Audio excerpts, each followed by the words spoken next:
to welcome you today to this show that or event that we're having, where we're trying to bridge the communities. And this event wouldn't have been possible without the help of PyLadies Munich, who is represented by Laisa, as well as PyLadies Tunis, where we have 3 other fantastic co-organizers from. And it took some time. So here they are. Mona. Hello. Amal and Hidia. And we're really excited to have you here tonight. And giving you some kind of a background why we started this idea with the event is basically we're working in both languages. We're working in Python and we're working in R, and we enjoy working in both languages. And we like the communities that are behind these languages. And we thought, why not create an event where we bring both together and show you how beautiful it can be and how advantageous it can be to code and work in both languages. And we hope the spirit will kind of inspire some of you to continue working in both languages. And without any further ado, I will quickly walk you through the agenda. What we're having here tonight is, first, we're having obviously our fantastic speakers, Rhian and Deena, who both work bilingually and who will tell us about their challenges and experiences. Rhian will present a package that they recently introduced, Diffify, and Deena will tell us how MLflow helps them in their teams to track their models. And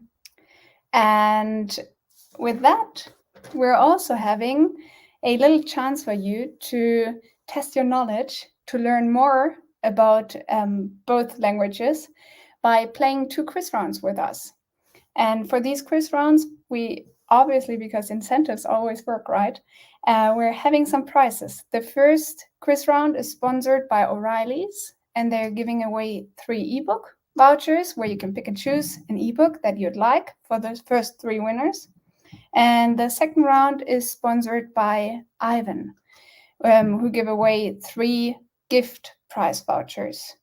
I'm not sure, Liza, is Ludmila already here, or should we skip the Ivan introduction? We can skip for now, and when she jumps in, we can show a little bit about her presentation. Thank you. Excellent. No, stay here, please, because it's going to be you. Because then we'll skip, and it's going to be you who will introduce PyLadies Munich. So, hello everyone, my name is Laisa Ochoa. I organize PyLadies Munich together with Olga and Anton Caceres in the city of Munich. Here you can find our Twitter account if you want to follow us. Some good news, we are back in September for in-person event, so I hope to see you all there. We'll have an international speaker coming only for this event, so it will be very nice. And it will be a pre-Oktoberfest. I count you there. And I'm happy to see you in person again. This is a little bit about us. You can enter in our Slack, PyLadies International channel for the city of Munich, and you can contact us from the munich@pyladies.com email. Thank you very much. Perfect. And with that, we're handing over to PyLadies Tunis.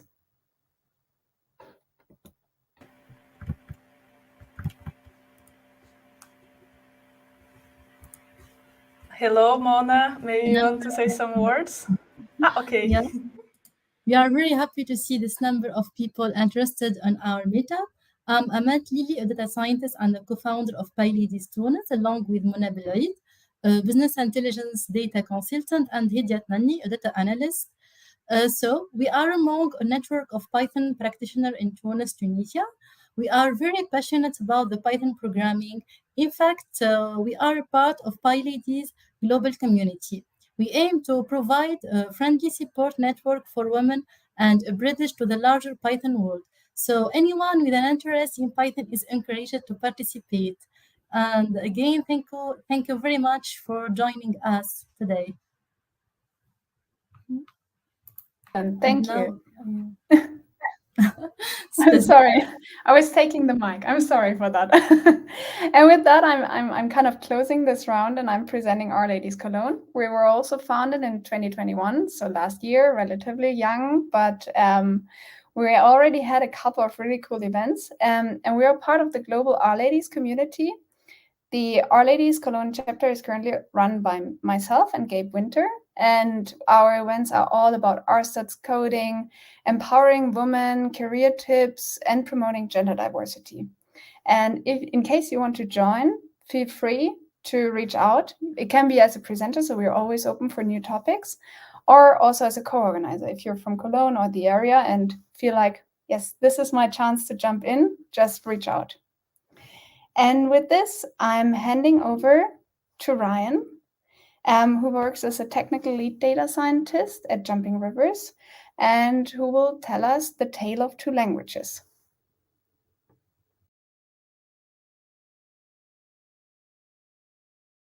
Hopefully you can see my slides. Okay, yeah, so hi, I'm Rhian, and I work at Jumping Rivers. I'm just going to tell you a little bit about what life is like working at a bilingual company. So Jumping Rivers is actually based in the UK. We're a data science and consultancy company. And although we're based in the UK, we work with big and small companies all over the world. What we actually do, we build a lot of shiny apps. We do a lot of Python development. So we do sort of data science consultancy. But we also have a really big data engineer team who help manage infrastructure and manage the RStudio professional products. And we deliver training courses on R, Python, and more recently, Tableau, Stan, H2O. So quick question to start. Would you ever list R on your Bumble profile or on your Tinder profile? Would you ever consider listing your programming language? Well, OkCupid, which was an online dating website, which is no longer around, in a data dump I found there, 1% of users actually listed C++ as their second spoken language. 1% of users. Now, I suspect this was perhaps the developers who were having a little bit of a play around, because actually the OkCupid website was built on C++. But it gets you thinking, you know, programming languages can become a big part of your identity. If someone asked me to introduce myself right now, I would say I'm Rhian. I'm a data scientist. I'm a statistician. I'm an R programmer. I'm an RLadie. I'm a package developer. I guess I'd call myself a Python dabbler. Perhaps I'm a little bit Py-curious. And, you know, how you define yourself, your language kind of gets very entangled into that. Yeah, have a think about yourself. If someone asks you, you know, what do you do, or what language do you program in, how would you introduce yourself? What do you say on your CV? Perhaps you're here thinking, you know, I really know Python, but should I learn R so I can go into a particular type of job? Or perhaps you're thinking, I'm an R user. Do I need to work out, could I go work for a company that uses Python? Is that possible? Jumping Rivers actually started, I would say, quite bilingual, but definitely more in the kind of R sphere, in that our kind of our CTO very much came from the R space rather than the Python space. What it looks like now in Jumping Rivers, I think the expectation is that we've got all these lovely data scientists that are kind of, you know, experts in R and experts in Python, and that we can switch from one language to the other interchangeably. So these are actually cartoons of all of our data scientists at Jumping Rivers. It's not like that. In reality, we're very much more of a diverse bunch. So I've put myself over here. I'm very much in the R camp, curious about Python, but, you know, I've dabbled, but no more than that. I don't develop in Python. So we've got a number of kind of people that are very comfortable in R and interested in Python. A couple of people that kind of dabble on the sides. And then we've got, you know, people like Jack over here and Russ that are quite comfortable in both and tend to jump between the two. And then developers over here that are much more comfortable in Python, such as Georgia and Parisa out here. So in reality, this is what working at a multilingual or a bilingual company looks like. And you might want to think, where would you actually position yourself within this diagram? And of course, this diagram itself is a massive oversimplification, right? It's not just about R versus Python or R and Python. I could add another ring here to represent people's abilities or skills or enjoyment in terms of programming, using Git or programming in Bash. So there's kind of all these extra dimensions that you can't really, simplify down to who knows R and who knows Python. I guess, for example, if I wanted a really good visualizer, I wouldn't necessarily go to the developer who knows R the best or knows, matplotlib the best. I know that Nicola's got a really good eye for design, so I'd probably go to that individual rather than stressing about their R versus Python skills, especially as the languages can both actually do a similar number of techniques in a really good way. Same with model fitting, right? Maybe I'd go to the person that's got that domain experience in that particular application that we were doing modeling in, rather than saying, oh, Python's better for modeling or R's better for modeling. So it's a little bit more complex than this, but yeah, we've got a broad spectrum, and trying to get all of these people to work together and communicate together can be quite challenging.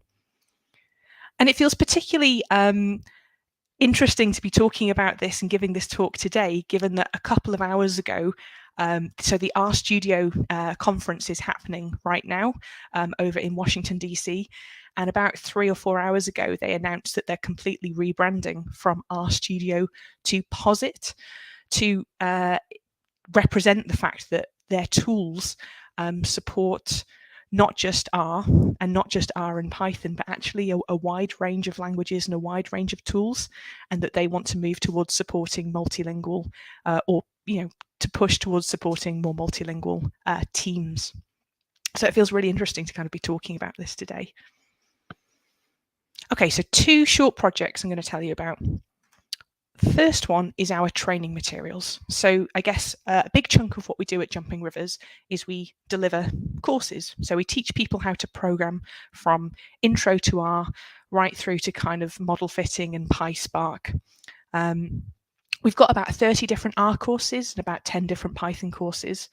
And all of the materials for our courses, the slides and the PDF notes, are all actually built in R Markdown. And the reason we decided to go for this is we wanted one standard format that we could easily make sure was consistent. And we wanted to standardize the kind of process, because actually we update our notes very regularly because the programming landscape changes constantly. And so it was really important for our pipeline to have a standard flow that our materials would go through regardless of the language. And that's becoming more and more important as we go from R and Python trainers to R, Git, H2O, Stan, Scala. We need a training material flow that can handle the different languages. In terms of how we do that, with R Markdown, it's really quite easy in that you can have these code chunks and you can put in all sorts of different languages. So it handles the R sections and the Python sections very easily. We use make files to actually compile our notes, and that allows us to just handle a few extra discrepancies that come up in terms of R and Python. Most importantly, we've got a big if statement, which says if we're teaching R, start our chapter count from 1, while if we're teaching Python, start our chapter count from 0, because we know that's important to the different communities. And how we actually teach the courses, well, we teach on the professional tool RStudio Workbench or Posit Workbench, which actually allows R scripts to be used interactively, but also supports Jupyter notebooks. So we use a tool that enables kind of teaching within both spaces. The thing that works is that we have this one standard flow, which is great. The thing that doesn't work so well is that we then have, if we have multiple languages, we then have multiple style guides to follow, because in order to make sure our developers are working well together, we don't want to get over little arguments over, are you using the arrow operator or are you using the equals operator? And so we have clear style guides, but obviously doing that in multiple languages means we need to define and then maintain those multiple styling guides. It also means that since we often need R and Python to build our notes, it means that our Docker images get quite big for our our CI pipeline, where we automatically deploy and test our training materials. So it just makes everything a little bit bigger. But generally, it doesn't actually get in the way. So Python programmers can go in and update the Python course within our Markdown without realizing they're touching R too much, which makes life a lot easier for everyone. So our training courses, like I said, using our Markdown, we found the easiest way to kind of communicate multi-language documents. And actually, again, our studio is rebranding our Markdown into Quarto, which is going to be a publishing document software that's just effectively a more flexible version of our Markdown and less centered on R. So we will probably in the next year actually migrate all of our training materials from our Markdown to Quarto. And I'm sure when we've done that, we'll write up a blog post. So if you're interested in seeing how that goes with our 50 plus courses, I will let you know our pains in our blog post. The other little project I want to tell you about is Diffify. So Diffify is a website and a tool that we've built, diffify.com. And what it does is it compares different R package versions. So as an R user, I'm quite often developing some code with one version of an R package, and I might send it to my client, and perhaps they're getting a bug because they're using a different version of an R package. And I want to understand what's changed between those two versions. So we've built this website where you can go and look and type in an R package, say dplyr, and I can select any two versions I like, and it will show me not just the news differences, but it will show me the dependency differences for that R package, any changes to the functions, so new functions that have been added and functions that have been removed or functions that have been changed. And even lets me kind of compare at the argument level what's changed and what hasn't. So I think quite a useful tool for me to quickly debug and understand different challenges. So a tool to help you analyze R packages. This is entirely written. Let me just go back to presenting mode, sorry. Presenter view. This is entirely written in Python, apart from about 5%. Why? I mean, I'd love to say that we sat down and had a decision and went, actually, you know, for this type of challenge, we need Python or something a little bit more nuanced. The truth of it is we had 3 lovely summer interns with us and they were all more comfortable in Python than R. So we got them to write it in Python. It's as simple as that. Now, there is a little bit of R that's used within the Diffify, the back end of Diffify. And the reason that we had R code as well as Python code to build this is because a large part of what we're doing in Diffify are parsing 2 of the main files in R packages. So 2 of the main files are the news file, so that we can make those comparisons, what's changed from version to version, and what we call the namespace file, which is effectively a way of listing the functions that are available to the user. Now, we could have gone and written code to read or to parse those scripts in Python, but someone had already done it in R, and it made a lot more sense to actually run that in R rather than rewriting the functions in Python. And so we use the rpy2 package to call R code. So in Python, we call rpy2 to actually hop over, run the R code. We have to do a little bit of sort of transformation to sort of pass the different object types from R to Python. And then we pass that back into the Python code, which generates the kind of diff that you see at the end. Again, challenges. Well, I guess the benefit was we were able to use some of these functions from R rather than having to rewrite them in Python. One of the downsides perhaps is that, again, Docker images, we had to get bigger. So, we need to be able to have R and Python available. And I guess one thing to mention here as well is, although Diffify only has an R section at the moment, we are working on a Python tab. So hopefully by the end of this year, you should be able to also compare Python libraries on diffify.com as well. So that should appear hopefully near the back end of this year. Okay, so my last slide. What's life actually like at a bilingual company? How do we make it work? I'm really lucky in that I work with people that I really just enjoy developing with and learning from each day. I work with some really interesting, great colleagues.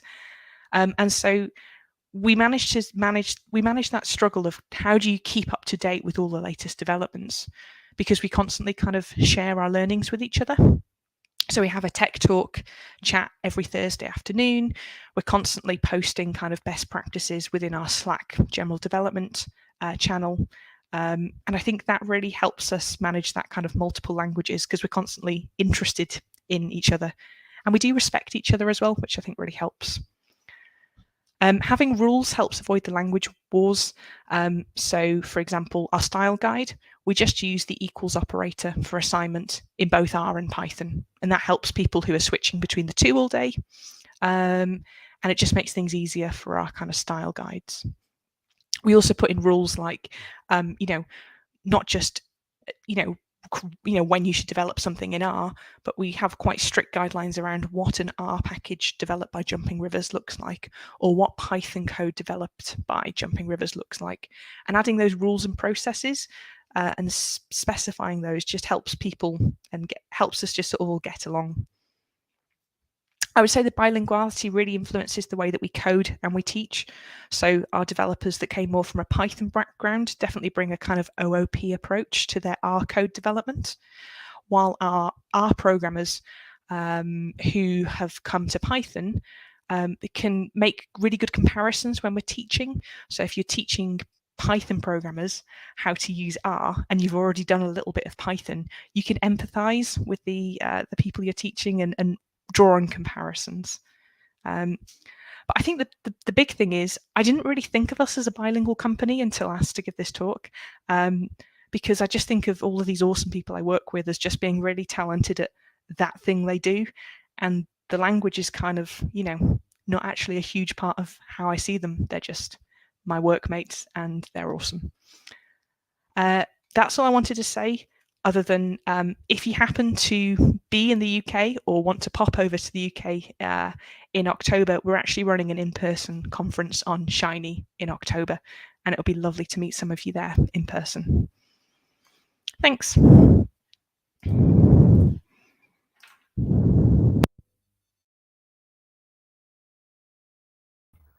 Excellent. That's fantastic. That was a really cool talk. And thanks for walking us through Diffify. I think Amal will take over the Q&A, because I've seen plenty of questions popping in the chat. So first, thank you, Rhian, for your fantastic presentation. So we have some question here. First is from Dennis. Is there anything in R or Python that you would only do in the one language but not in the other? So that's quite a personal question. Like I said, I'm more of an R developer and a Python dabbler. But in terms of, when other people ask this and I think about what R and Python can do, at the moment, no. I mean, people used to say R's better for statistics and Python's better for web scraping. That's not the case anymore. So really nothing honestly comes to mind, Dennis, but personally R is my go-to because that's where my fingers go. Okay, great. So we have another question from Ruth. Do you have any tips for us to respect each other with other people that code in different languages, since sometimes people can be a little bit defensive toward the language they use? Yeah, that's a great question, Ruth. Again, I'm quite biased in that within my company, everyone's just nice to each other. So weird.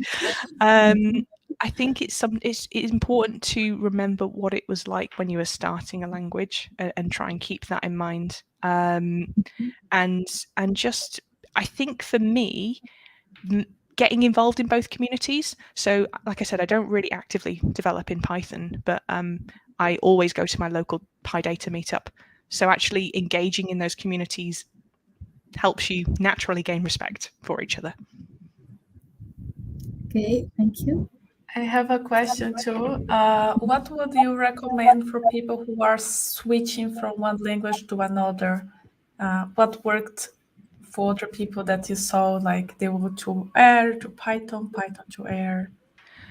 I think the thing, I tell you when I see it go wrong and where it went wrong for me. So my first job out of my PhD, I applied for a company that only developed in Python because I was comfortable in R and I thought I want to learn Python. And unfortunately, when I got there, the reality was no one programmed in Python, the team that I worked in. You've got to work on a real project that means something to you for you to learn that hurdle and step away from your comfort zone. So what we often do with our attendees is we either make space for them to work just in that language by booking like a one-on-one Q&A with me, where I say, look, we are only using R today, or we are only using Python today. And that accountability helps. Or what I say in teaching is, if you're learning R for the first time from a Python background, just try and use R for a tiny bit of that project you're working on, not the whole thing. So if you're a Python programmer and you're trying to learn R, don't try and do your old work entirely in R. Try and read your data in R and just manipulate 1 or 2 columns and then put it into Python. And, because when your boss comes and says, I need that now, you're going to always naturally lean in the language that's more comfortable. So small steps. And I have the feeling, for example, when I learn a new language, I understand the one that I'm better more. Because for example, I say, I don't know, I understand why is this like this in Python? Why is this different in another language? Oh, it helps so much. Mm-hmm. Yeah, totally agree. Okay, for me, I have the same question as Cosima, which said, will there be something similar like Diffie for Python libraries? Or is there already something like this is there? Like Diffie for Python libraries? Yes, sorry. So we're going to implement Diffie for Python. We're working on it at the moment. Great. So hopefully by the end of the year, you will be able to do the same thing in Diffie. It's coming soon. Yeah, because probably just follow us on Twitter if you want to know when it's coming out. Yeah, okay. So because I have this problem with the version of Python, that's why. Okay, I have another question from Islam, which say that which language is better to start with, R or Python? That's a trick question based on the question Ruth just asked about language wars. Yeah. Islam, the best language to start with is the one that's on your computer right now, or the one that you have the most friends or community with, right? So the RLadies community, and in fact the R general learning community is great. The Python learning community is great. Get yourself in whichever one of those communities is more accessible to you and start with that language. Unless you have if you're in a company that only uses R or only uses Python, but yes, start where you've got support. How can you help with Diffie for Python, Sergey? That's awesome. So we have a repository. If you search on Diffie on GitHub, you'll find us there. If you spot any issues, feel free to ping some issues and we'll start maybe some merge requests there. But at the moment, it's just a front end for dropping issues, but we can reach out to you there. It'd be lovely to work with you, Sergey. Okay, so I have another question here from Dennis, which said, do you have any experience in performance and speed when transferring objects from R to Python and back instead of sticking to one language only? Yeah, try to think about that. Probably not personally. I mean, obviously, we made that design decision as part of Diffie. We weren't transforming back and forth massively, right? There wasn't a huge transformation. The issue there wasn't actually more performance or speed that was an issue. And in fact, the speed constraints are more our continuous pipeline, Dennis, in terms of installing the Python and R dependencies for our testing infrastructure, rather than the actual the performance. So that was more the bottleneck there, I think. We are running out of time, but I think we had a lot of questions and people are really interested. Actually, I didn't try R, but now that you gave some tips, I may even give it a try myself. Well, if you want some help, come find me on Twitter. I can point you to some great places to start. Thanks, Lasha. Thanks, Amal. And if you like Rhian talk, you can always follow her. Here's her Twitter. It starts Rhian, correct? And if you didn't ask question now and you want to ask question direct to her, just say hi there. So I'll put Cosima now. Thank you, Amal, for random the questions, and thank you so much for your talk. Thank you, Rhian. Bye. Thank you. And I will do the smooth introduction of Muna, who will have the first quiz with you and will tell you how Menti, if you haven't used it, or Mentimeter works. So Liza, can you put perfect? Excellent. Hi, Muna. Hi, hello everyone. Thank you all for joining us today. Thank you, Ryan, for your presentation. That was so incredible, and I have learned a lot from you. Let's go now for the interesting part. We'll start playing. So let me just share my screen. Okay.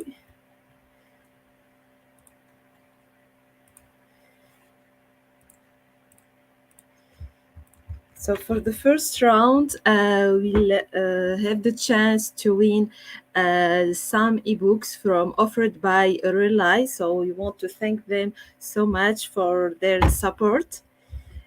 Normally, the link for the quiz should be shared on the comments section, either on LinkedIn or YouTube. So please feel free to join. Now I will start sharing my screen and I will go to the platform. Okay, just make sure to share with you the link for people. But yeah, let's LinkedIn. give it a time for people to enter, right? Absolutely, yeah, we'll wait for them. So here is the platform. If you need to join, so either we will join the platform using the link, or just you can use this QR code. Normally it should be displayed on the screen. Okay, so to be able to check if people are here, I need to go to this slide, the next one. Okay, so we have already 4 people. Maybe need to join, need to wait for. Start by 2 trial questions. So it's just that you can get familiar with the platform. Then you will have 3 other questions on which will be, so the result will be based. Okay. Okay, I can, you have already like 20, 15 people maybe. I think it's okay. I can start. So what about the first question? Okay, you need to go fast to earn points. This is the idea. So for this first round, we'll have 3 winners. Okay, let's start. Okay, you need to answer fast to get more points. This is the point. So what's the logo of Python? Just look at the logos that are displayed. You just have like 15 seconds to answer. You have 3 simple options. Normally this is simple question. Later we'll go for a bit harder questions, I would say. Okay, only 5 seconds left. And now time is up. Okay, for sure the right answer is the one who is on the right side. Let's have a look at the leaderboard. Okay, this one should be the before. Yes, this one should be the logo of Python. Yeah, nice job, Earthman. So please, as we like we are still in the trial questions, please make sure to use your real name. Like it would be simple for us to identify later, identify you later, like a Twitter handle, maybe your email, or a name that would be clear for us. Because as there are prizes, it's better that you have real names. Okay, so make sure to have real names later. Let's go for the second trial question. Okay, so you get more familiar with the platform. The question number 2 is the following. it's coming. What's the logo of R? Okay, we have 3 simple options. Take your time. We have 15 seconds. Okay, I hope that you are drawing the quiz. And later you need to focus more because we'll have other questions a bit harder. Okay. So time is up. The right answer should be the one on the left side for sure. This is the logo of R. Okay. What about the leaderboard? Let me check the names. Yeah, good job, Rhian. Okay, I can see good names here. Okay, nice job. So I hope that you get familiar with the platform now. I will start asking like just 3 other questions. Okay. So the result should be based on the following 3 questions. The first one is the following.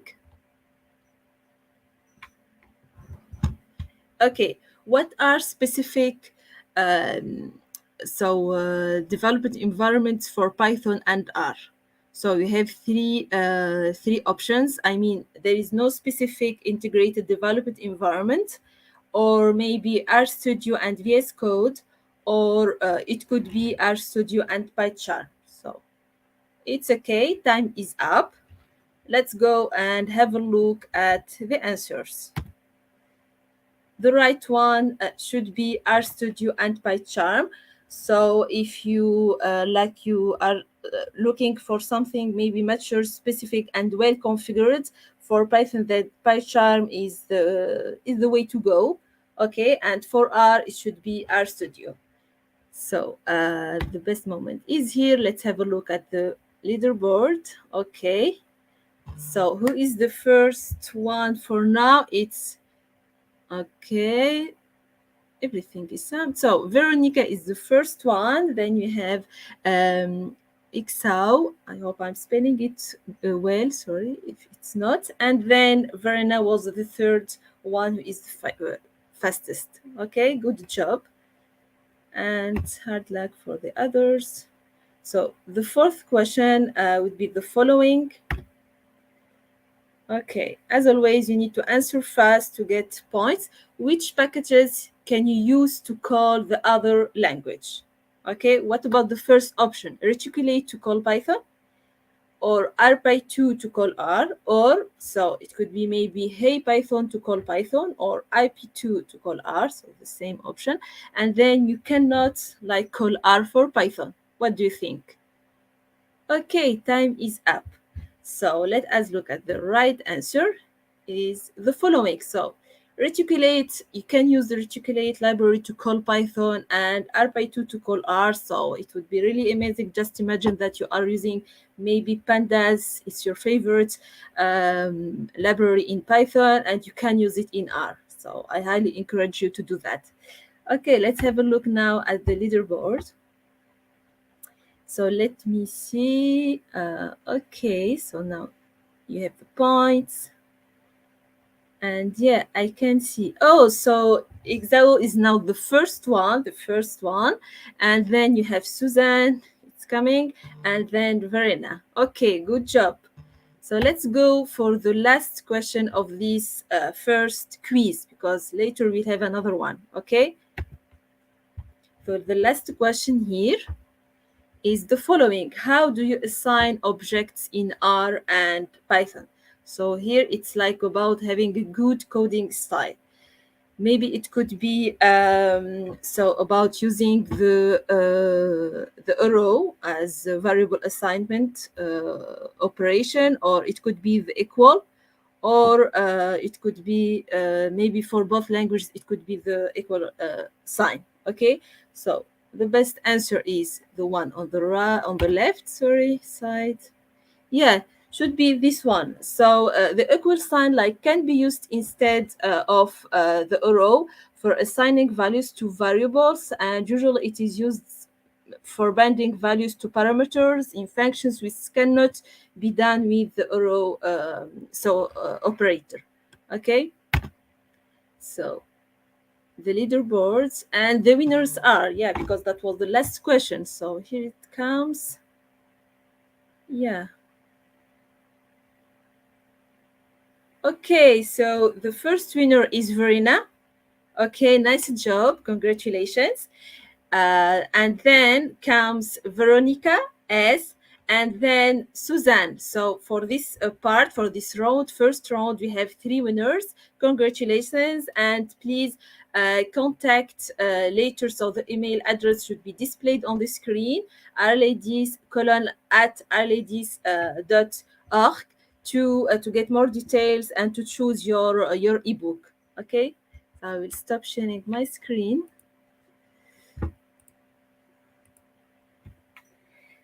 And yeah, congratulations. Wow, such a game. It was fast. Not everyone could enter. I see it here in the chat. Sorry, Sorry.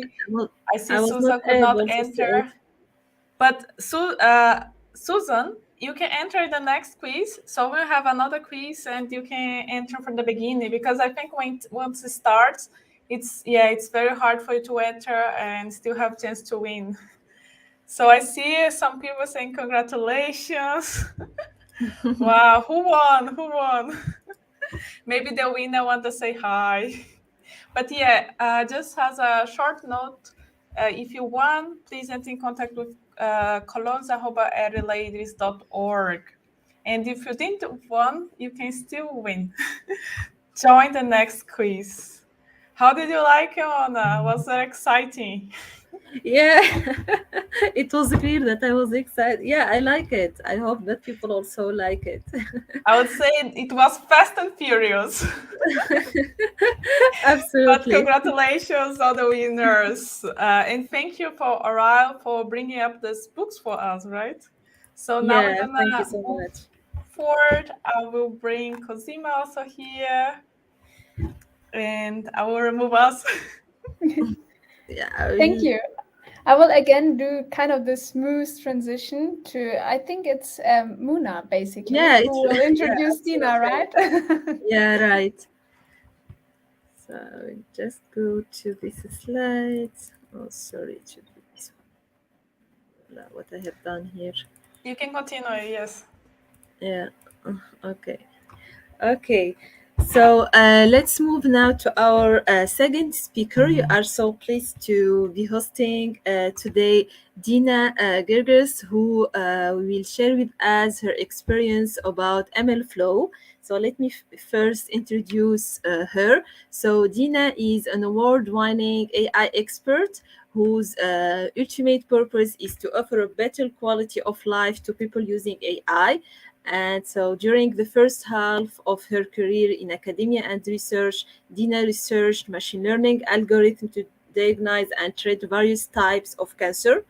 And during the second half of her career in industry, Deena has successfully helped multiple German and multinational companies to apply machine learning to develop cutting-edge products in a wide variety of verticals, including like sales, marketing, pricing, and that's so cool. So Deena is currently a lead data scientist at Bayer.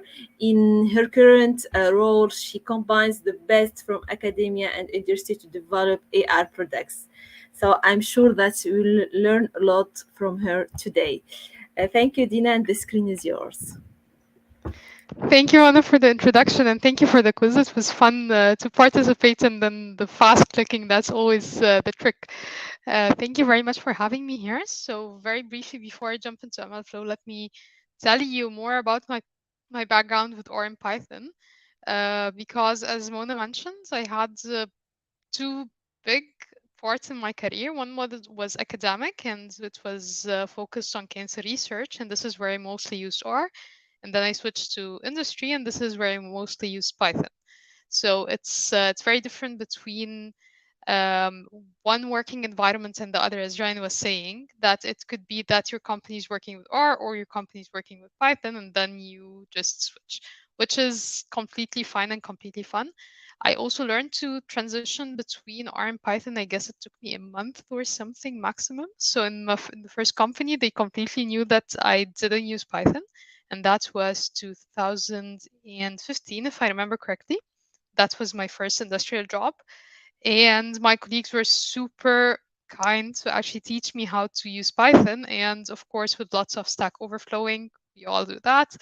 I mastered Python, I think, within a month.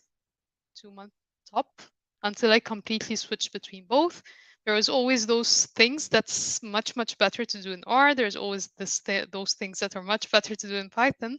But at the end, being flexible to move from one language to another, this is something that is very powerful, because when you see it, it helps your mind grow more flexible. It helps your mind see what can be different between one language and others. So it's totally recommended, and I would very much recommend it.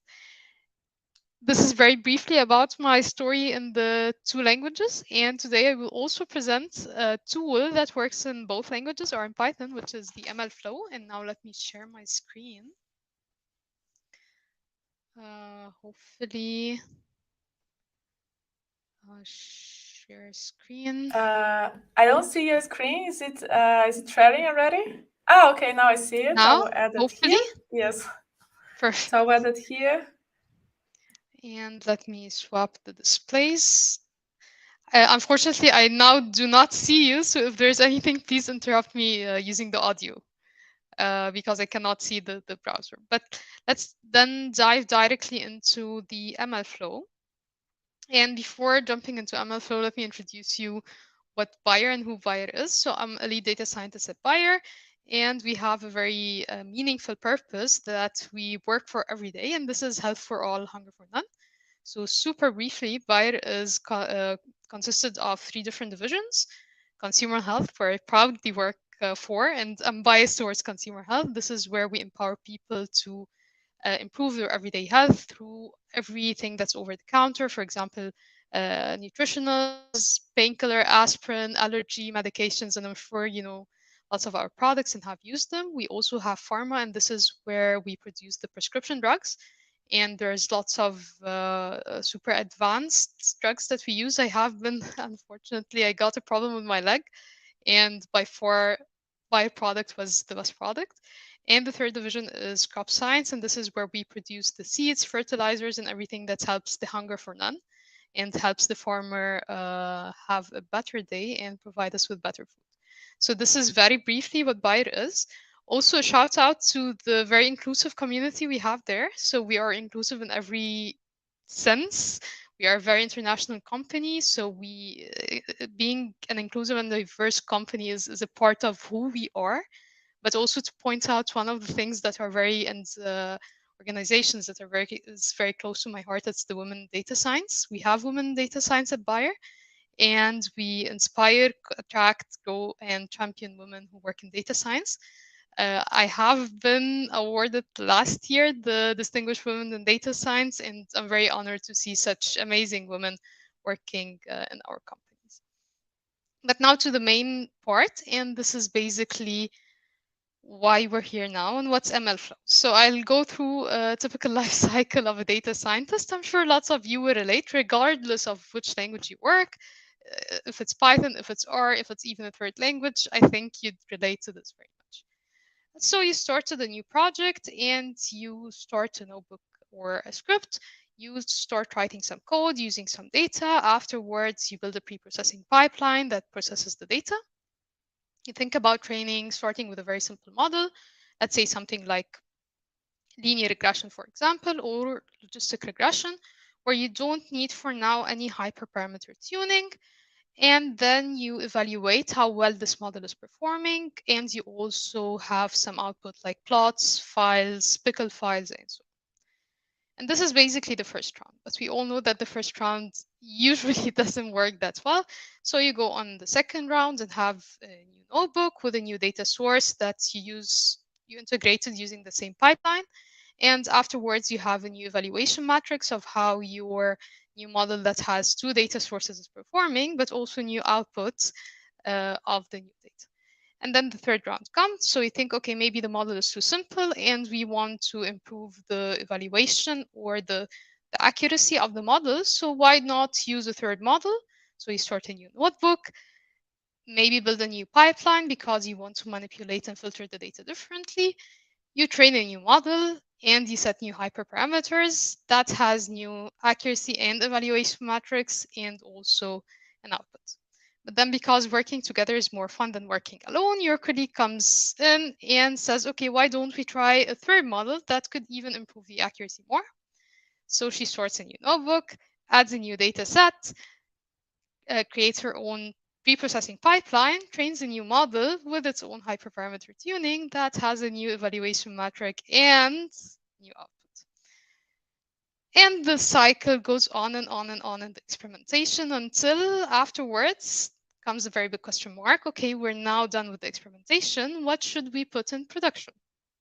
So usually the choice is easy. I'll tell you the answer now. Choosing the best model is basically picking the model that has the best performance. And let's say this model was the one with the best performance. Now comes the trick, and this is basically where did this model come from? Because in principle, maybe it was the first one that we've set the hyperparameter that used the second pre-processing pipeline that combined those two data sources that came from the second notebook. That produced the second output. Is that correct? And this is exactly the question and the challenge. And this is actually where the fun starts, specifically for the, if anyone here is an ML engineer, it's pain to actually link that back. And it's a major source of bugs that we see in production. So I have some good news, two pieces of good news for you. A, you're not alone in the suffering. So if you've ever worked on a big project that needs to go to production and have multiple cycles of experimentation and complex data sets, you know the suffering of fixing everything to put in production at the end, and you're not alone. The second point is there is a way out of that, and this is basically MLflow. I will introduce, I think this would be the fastest technical demo that will be ever done. So I will introduce MLflow super quickly. What is MLflow? It's at the end an open source platform that manages this whole machine learning lifecycle. Pointing out two of the very important parts that we have in MLflow. It is basically working with all languages, and we will point out today how it works with both Python and R. And it has multiple modules, but today we will just focus on the tracking to get you started quickly and see how it's working. And then you can further dig deeper into the tracking itself and into the other modules. So before we start, how does MLflow tracking works? And it's actually very simple. The whole idea is that you start with an experiment, and an experiment could be your project. So for example, you're working sales forecast, or you're working on marketing performance or marketing mix model, whatever or pricing, whatever the project is, you can have it as an experiment. And with every experiment, you have multiple runs, as we've seen. And you keep track of every run in a separate entity. So we had the first run where we just tried the baseline model, afterwards the second run, and this is different afterwards the third run, and you can have any number of runs that you want. And what do you actually log in each run? You can log basically three things. You can log the matrix, and this is any evaluation matrix that you want to have. So accuracy, precision, mean square error, root mean square error, the map, whatever you want to have in terms of matrix, this is something that you can flexibly log, and we will see how. Also the parameters, so which parameters have you actually used for this model and what was the best parameters used? This is something that you can store and log. And the third part is the artifacts, and the idea of the artifacts, anything that can be stored in a file. So this can be data file, CSV, feather file, pickle file, JPEGs, whatever can be stored on disk, this can be an artifact. And in principle, one experiment can have multiple runs. Each run can have multiple logs that include those three big categories: the matrix, the parameter, and the artifacts.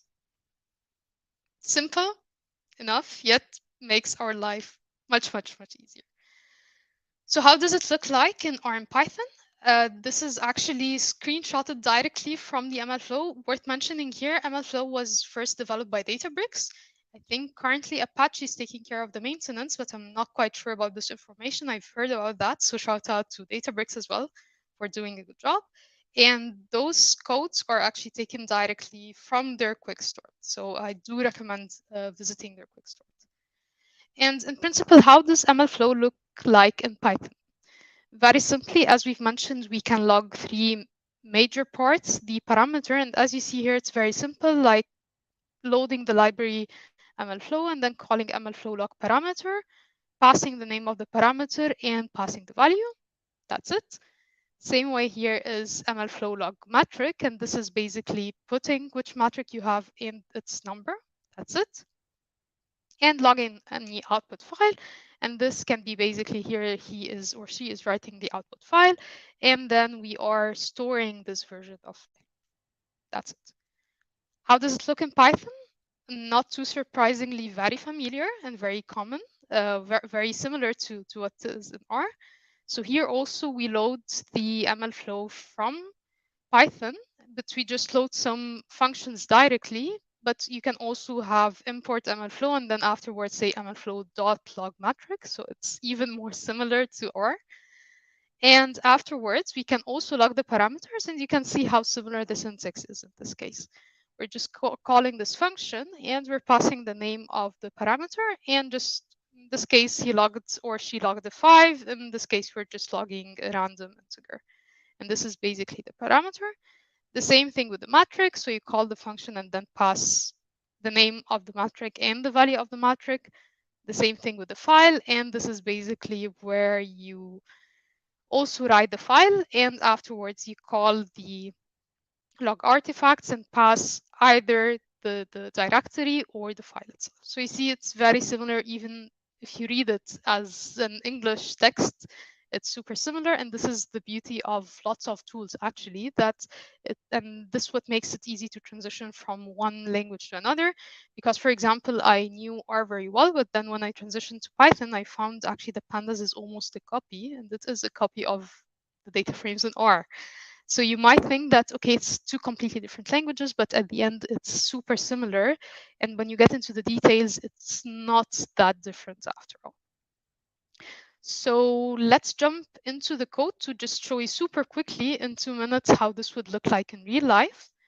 Let me open the PyCharm that I have for Python. So I'll just run super quickly through the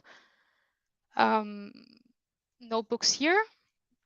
And as you can see, all I'm saying here is that I want my experiment to be my MLflow tutorial. I'm tracking my experiments on disk. There are several ways to track that. And my model would be stored in the toy model.pickle, which is sort of a file that just stores the model. That's all running through the notebook. Quickly, I loaded some data. So this is what you see here, just and split it into train and test. Don't worry about that. And I have, and this is also where it's easy to read the language. So you see here, I have a very simple pipeline where I am having a standard scalar. So I'm normalizing my data and then having a PCA, but then the number of components or the variance that I want is different. And this is what I'm specifying in a variable here. And then very simply, I'm fitting a linear regression and just calling the dot fit, which basically trains the model on the training data. That's all. I want to play around with the variance of the PCA. So I'll start with, let's say, 0.8. Let's start with that. And all what I need to do is just run the fitting. And now I want to see how well the model is doing. So I'm calculating the mean square error. It's 31.8. And I'm just writing this model to the disk as a pickle file. And all we need to do afterwards is to say to the MLflow, this is where I want to track on disk, and this is basically the directory. This is the experiment name. So this is where what we have called previously as MLflow tutorial. And if if I scroll down super quickly. And this is what I want to log. So if you remember in the slide, we've seen that there is an experiment, there are several runs, and each run would have either parameter, metric, or artifact. And we want to log in principle what's the variance that we've used, and this is the 0.8 that we've used. What's the mean square error of the model, and the file that we have stored in the model. And that's all. So let's run and see what would happen. Done. What if now I want to change this hyperparameter, let's say to 0.7? Not a good practice. I should restart my notebook and clear my output, because now we're running a different, having a different run. So let's clear the outputs, and let's just run everything again, with now the parameter being the 0.7. Everything is fine. Now I have 37.49. I think it's even better than the previous run, but I'm not keeping track, because thankfully MLflow is keeping track for me in that, and it's stored as it is, all good. And afterwards, maybe let's try with the 0.9. So I'm playing with my parameters. Again, let's restart the notebook, double shift, clear all outputs, and let's run all.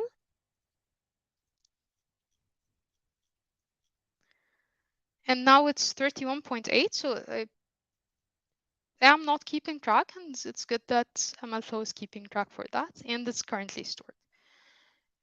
Now, after I'm done with the experimentation, the soy experimentation, I want to see actually what I have logged. And this is where very simply, all I need to say is, okay, load this experiment and search all the runs in this experiment. Let's see what we would have. I think there are 4 because I've tried to run one before the, you see it was 4 o'clock, but you see already that we have 3 runs, which were run now. And you see multiple properties of those runs. So you see, for example, what we've logged as a metric. And you see what was the PCA variance that we've used. You can see who ran the code. You can see the source name and so on.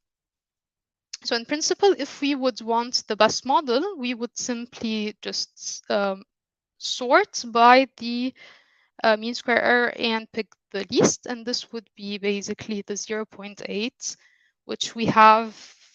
That's the one from the previous one, but you see that the numbers are identical. So this is the one that has the best performance. And since this is already logged, all I can say is, okay, pick the best run, which has the lowest mean square error. And this is basically the best run.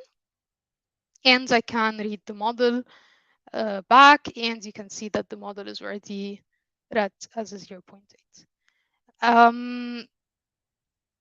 In 1 minute, to very quickly show you what is happening actually behind the scenes, because it's super simple as well. What's happening is that MLflow is having a directory, in this case, that has multiple runs. If I need to reload from this, now it's better. So we've seen that we have 4 runs, and simply it's keeping track of everything that has been saved in a folder that has a unique ID. That's it. Nothing more. So it's super simple, so super straightforward, and can be done. But if you want to go to the fancier and more recommended way to actually have a server, then you can actually have this very nice dashboard at the end that will visualize this data frame that we've seen into visual GUI that you can sort and filter and do all fancy things and monitor actually what's happening. Again, so going back to the bilingual part, as you see, it's easy to actually translate between one language and another. So despite that the tutorial has been in Python, you can directly translate it back to R using the same concepts of logging parameter, logging metric, logging artifacts, starting with one experiment and having multiple runs. And with that, I would like to thank you for your time and attention, and if anyone has any questions.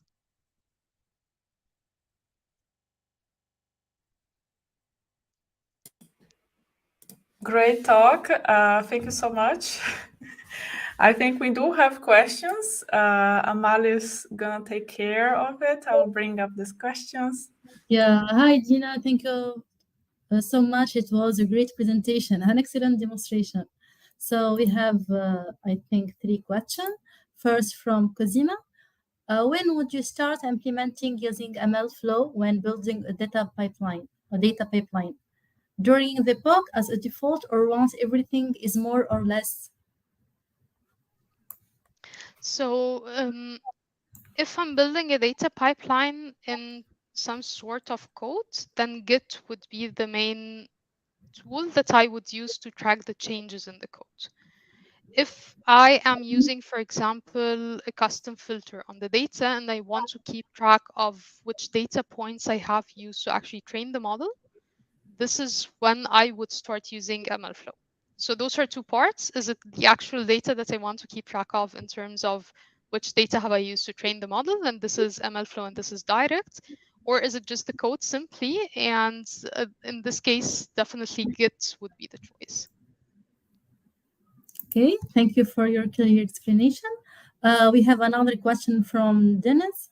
What is the best time, in your opinion, to start implementing MLflow? Right from the start, or after the POC, or somewhere in between?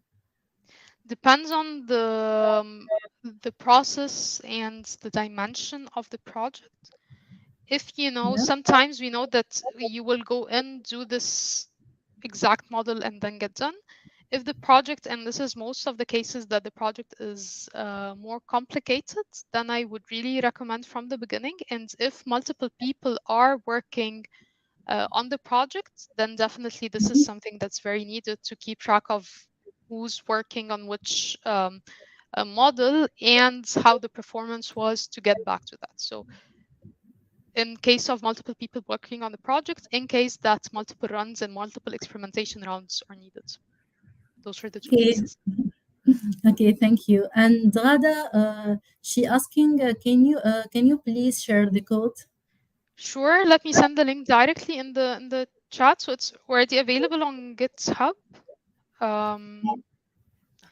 And you the send it to us, and we can send it to all of you from the administration here. But yeah, send it to us, and we can make sure that they can get the code. Yeah. I think they're curious; they want to run, because sometimes you see it, but it's better to run yourself, right? Yes. I think once you go deeper and see how simple it is, and you run it a couple of times, it would even make more sense. I just dropped it in our chat. Okay, thank you. Also, Suzanne, she was asking about the links. And a lot of people are saying congratulations, thank you for your great talk. So thank you so much for the talk. Happily. We will share the links with you, everybody, soon. And yeah, thank you so much. Yeah, thank you. It was very great. I have learned a lot from you. Thank you, Deena. Bye-bye. Thank you very much. Bye. Bye-bye. Excellent. And this is kind of leading us to the last quiz round that we're having. Let me quickly see. Here we go. So feel free to join. You can use the QR code, or go to menti.com and enter 5041 79 78 as a code. And while we're waiting for everyone to join, I will hand over to Liza to tell us something more about Ivan, who are the fantastic sponsors of this quiz. So first of all, thanks a lot for Ivan sponsoring those gift cards and supporting our event. I just want to share a little bit about what Ivan does. So actually what they do is they manage open source databases for you. So it's quite a good talk about pipelines, because sometimes making the infrastructure yourself can be difficult. So yeah, we do manage open source databases for you. And you can take a look. I will share our Twitter account and some opportunities that are there. And we are hiring. So yes, I now call Cosima to take over the quiz. And I wish you all good luck. Excellent, thank you. I'll quickly share my screen so that you can see the quiz again. I think There are few people who are already joined. I'll give it like 1 more minute to make sure that everyone who wants to join and who wants to win one of the prizes, like one of the 50 euros gift vouchers, has the chance to join. It's gonna be like 4 questions, so you don't have to answer 5, but 4. So it's a bit shorter, but not less fun.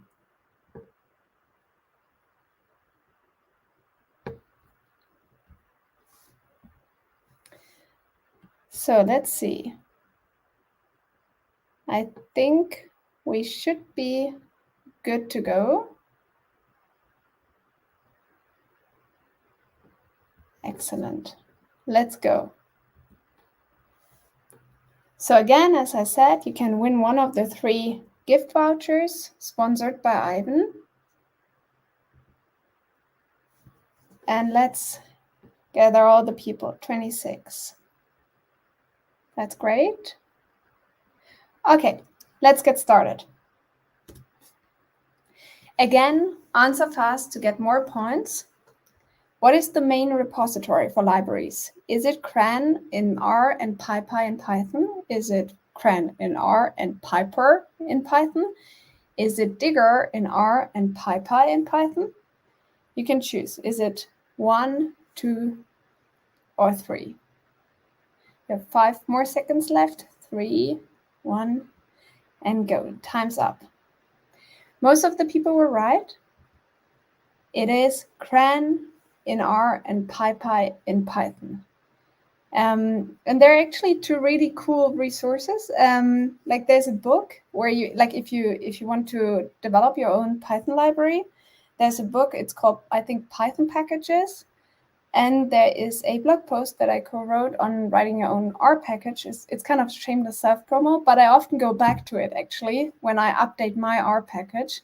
So I find it really helpful, and probably you will do so as well. And I will post them in the YouTube chat in a bit in case you want to look it up. Okay, excellent. So let's go for the leaderboard and see who did best. Great.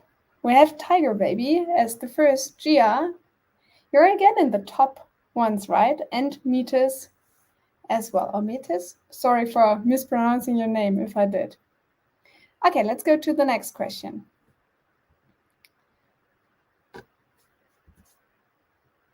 Again, answer fast to get more points.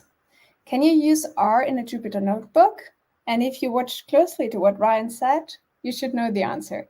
So is it no, Jupyter is only for Python? Or is it yes, of course you can? Or is it Jupyter is only for R? What do you think? Is it only for Python? Is it only for R? Or is it for both? And time's up. See, most people paid close attention. It's obviously that you can use it, like you can use both languages in a Jupyter notebook. And how this works is actually really cool because it kind of gives you, like, you just use RPy2 to do it, and we'll show you how this works in a second. So this is a Jupyter notebook, and you have in the first block, you have Python as you know it. In the second one, you call RPy2, the package that you had in your first quiz. And then you put the percentage signs R, and just write your regular R code, and it calls it, and it works as a term. And as a fun fact, in case you didn't know it, you can also call Julia in a Jupyter notebook, but that was kind of nasty. That's why we didn't include it. But the name Jupyter is Julia, Python, and R. So obviously you can call all 3 languages there. So let's see who did best.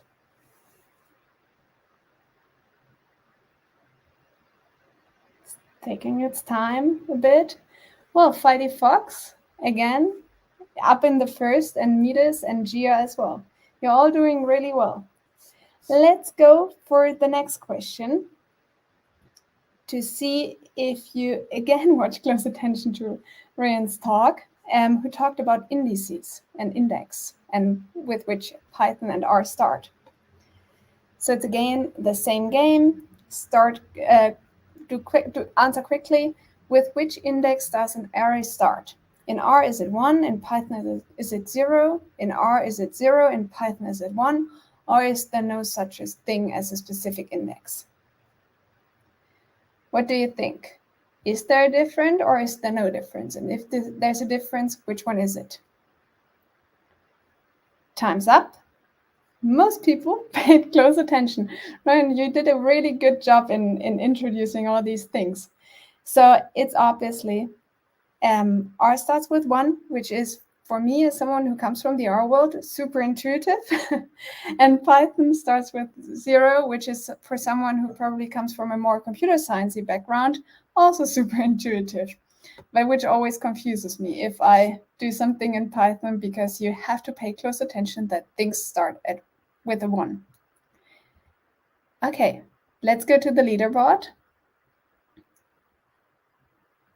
It takes some time to calculate the things, and then we'll see. Flighty Fox, again, number 1, you're doing really well. And Errol is making its steps up to the to the top leaderboard, and then we have again Gia, who is in the number, like in the top 3. But you still have a chance with the last question, which is about identifying the type or the class of the variable. So how would you do that in R and Python? Is it what type in R and type in Python? Is it class in R and type in Python? Or is it simply calling getClass in both languages? What do you think? What are the commands that you use to know the type of a variable in R and Python? You have 1 more second and time's up. Let's see. Well done, everyone. It is class in R and type in Python. So with this, we come to our very, very last leaderboard, and to see who are the winners and who also won one of the 3 vouchers. So Errol, congratulations. Very well done. You won one of the vouchers, and Flighty Fox as well. And as well did Ixa. I'm sorry for mispronouncing your name. So congratulations to all of you. Feel free to reach out to Munich at PyLadies to learn more about the prizes. And with this, we're already coming to an end with our event today. It's been a really nice time having everyone here. Thanks so much for joining us, and thanks so much for asking interesting questions, for paying close attention to the talks of both our presenters. Thanks so much for Deena and Rhian for talking us through how to use both Python and R, telling us about Diffify, which I think is a really, really cool tool and that I will definitely use, and I cannot wait for the Python version to come out, and also MLflow, which seems to be really a cool and amazing asset to have. I think it would be great if everyone of the organizing team could come back on the stage, if that's possible, to say kind of bye, because it's a joint endeavor that we all co-organize together. So thank you so much for joining us. And I do hope, like on a personal note, that there will be more meetings like this. So if you have any other questions, feel free to reach out to all of us or any of us. Just, I promise the slides, the code from Deena, now I'm posting now. So feel free to take a look. And yeah, thank you so much, everyone, too. It was a pleasure to participate from my side, and more Python and R together. Thank you, everyone, for joining us. Have a nice evening or a nice day. Thank you everyone for joining us. It was a pleasure for us to have this number of people. Thank you, and it was very great to have to bring together the 2 communities. Thank you. Bye bye. Goodbye. Thank you. Bye bye.